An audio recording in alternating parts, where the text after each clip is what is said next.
I had an awkward moment in class the other day.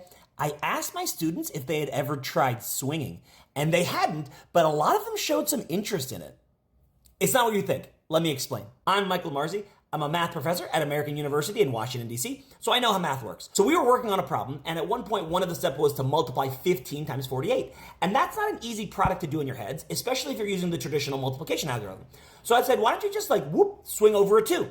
And they were like, what are you talking about? I've never heard of that. I was like, oh, you've never heard of that? Well, let me show you. Instead of multiplying 15 times 48, you can break 48 up into 2 times 24, swing over the 2, and it becomes 30 times 24. But we can even do it again. We can swing over one more 2, and you get 60 times 12, and that is a product that we know. 6 times 12 is 72, so you get 720, and that's the product, and that's much easier than using the traditional algorithm. You get it faster, you can do it in your head pretty quickly, as long as you're swinging over the 2. And it was a little bit awkward, because these are math majors, these are good students, and they'd never seen this before.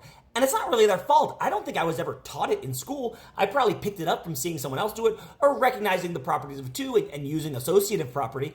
But we should actually be emphasizing this more in our schools. We should be teaching swinging to high schoolers. Maybe even in elementary school they should be swinging. This is a really helpful property when you're trying to do mental math.